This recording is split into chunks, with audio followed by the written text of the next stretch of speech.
Magbibihis. Baka naman anak, mag-hi ka muna sa kanya. Hi! Hello! At least sinabi ko. Tell me about kung saan tayo nagpunta today and last day. Saan tayo nagpunta? Baliktad ba? Balay Nemo. Anong ginawa doon? Natulog. Natulog at Swimming. At Swimming. barbecue. Karaoke. Bonding time. Okay na. Nagbihis lang talaga ako guys kasi kauuwi lang namin. Dito tayo. Dito tayo. Okay.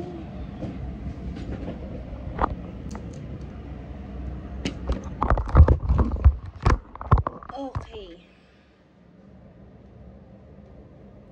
Wala talaga akong ligo, guys. And as you can see, galing pa ako sa pagudan. Okay. Hindi ko kasi ma-take din na parang ang dilim. Hindi ako makita. Oo. Sandali. Ayusin ko yung lightnings. Kasi content creator tayo. Halagaga. Okay guys, as you can see nga, diba, nangyari na naman, ito na naman, na-connecta na naman ng taong to. Alam mo yung nag-vacation kami. Ang sarap ng vacation guys sa Balay Nemo. Ayan, feel free na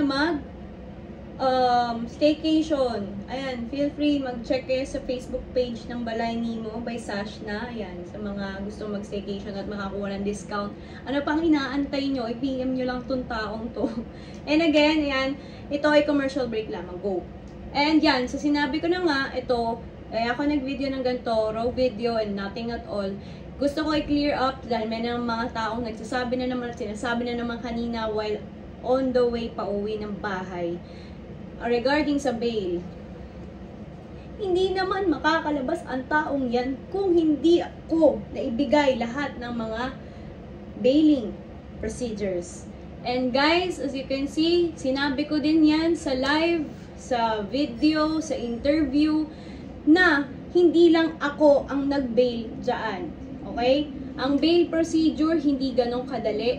Ang bail amount is worth of 470,000 pesos. Wait, kukuhain ko. The papers. And the papers is here. Okay, this is a complete paper. Hanapin nyo na naman ng taong to. Okay na eh. Okay. Receipts are here. Information.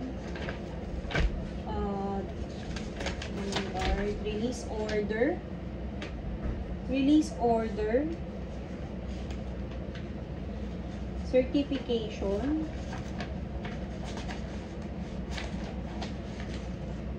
Okay, here go.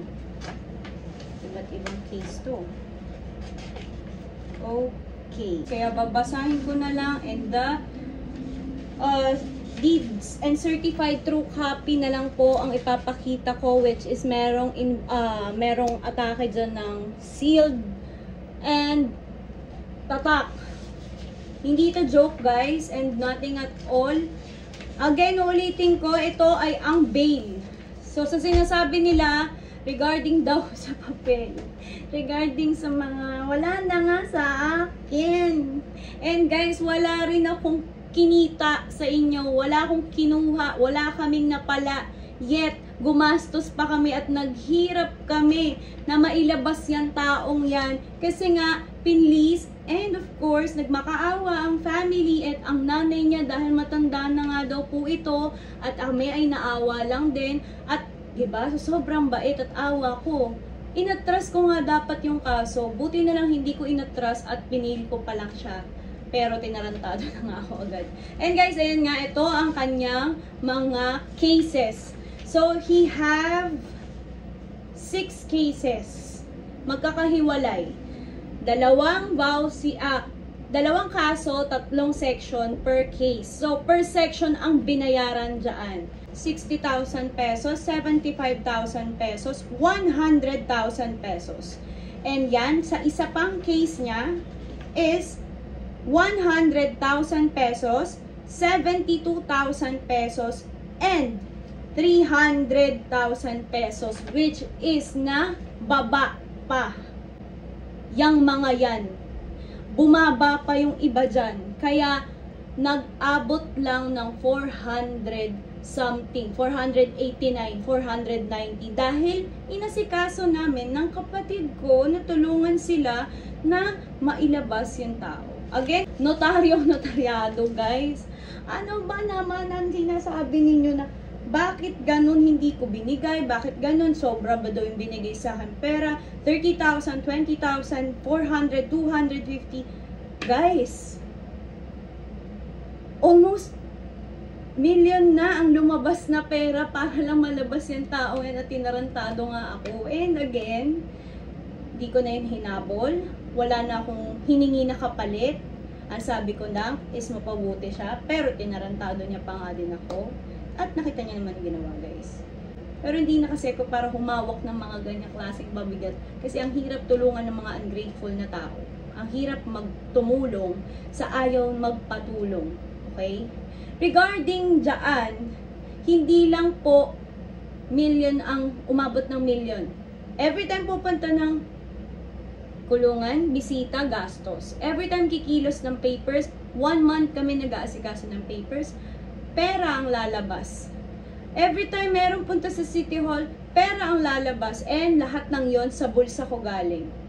Nagbigay lang kayo, remember, 420,000 for the bail.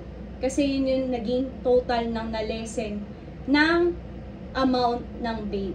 Which is, nag-abot-abot kayo ng pera pagkalabas dahil birthday niya. Right? Remember guys, ginawa niyo yun. And nung lumayas nga yung taong yun dito sa purder ko, bit-bit lahat. Pera. Yang kotse.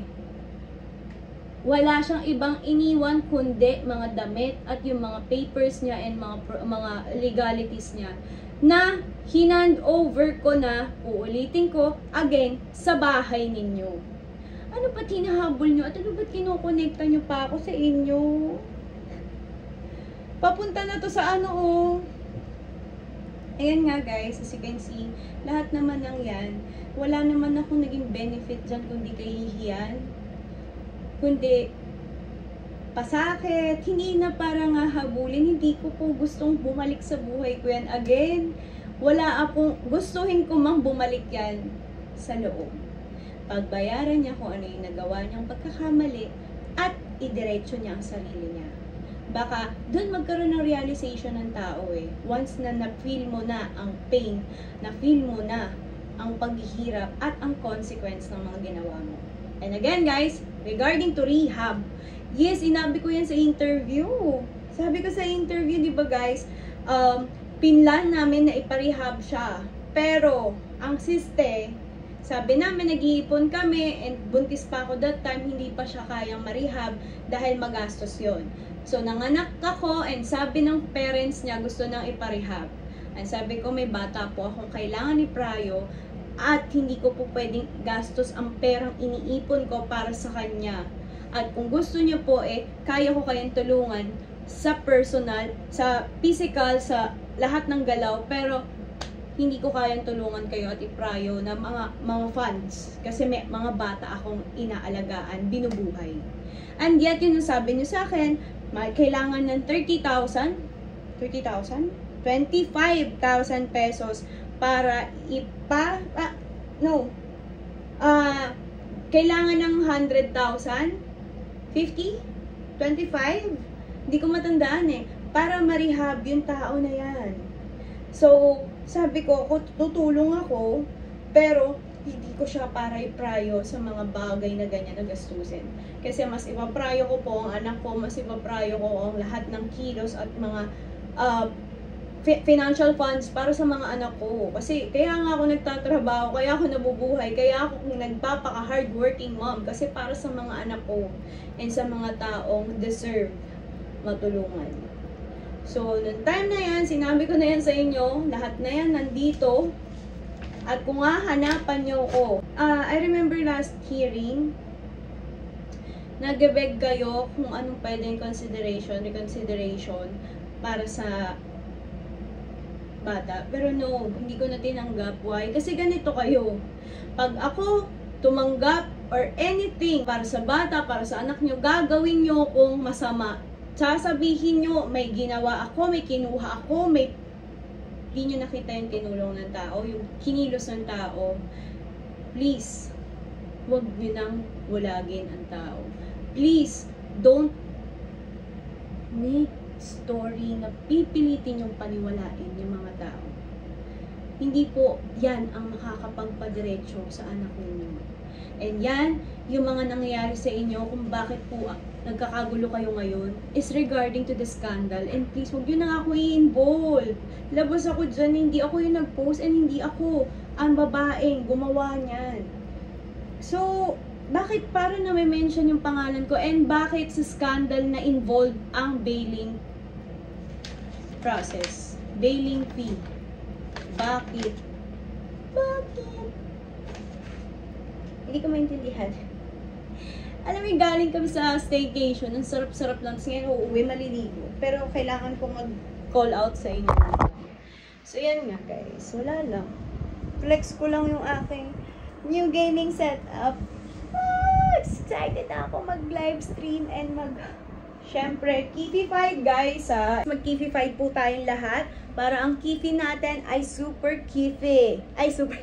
Ang Kifi natin ay super bango, cool, and fresh, and this is merong whitening intimate wash, gentle and smooth and mabango.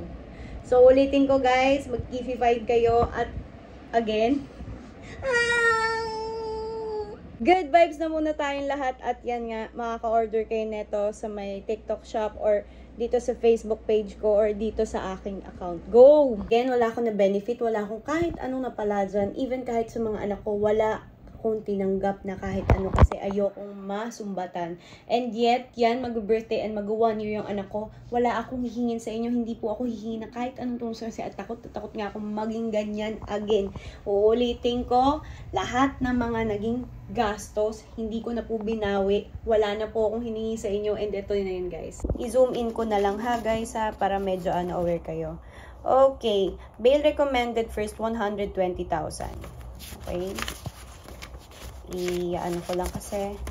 Bail recommended 150,000. Tatlong section to, guys, ha. Dami ng papel.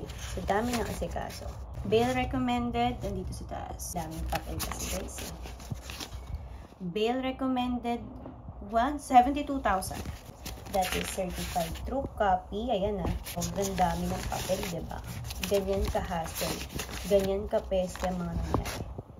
Bail recommended 100,000. Okay, again, 3,000 pesos. May mga maliliit din kasi, guys. Iba-iba kasi yung pricing, eh. Hindi yan pare-pareho. Ayan. Again, 100,000. And yun mga yun. So, kung bibilangin mo nga siya, hindi lang siya 400,000, 480. Bumaba pa yun kasi nagawa ng paraan ng taong to. And yan, yung mga gastos sa food, sa mga kung ano-ano expenses, sa kung ano-anong mga mahilo ka na talaga kakaikot dito sa gaming chair na ito. Kung iisipin nyo lang, guys. Well, yun lang. Good vibes.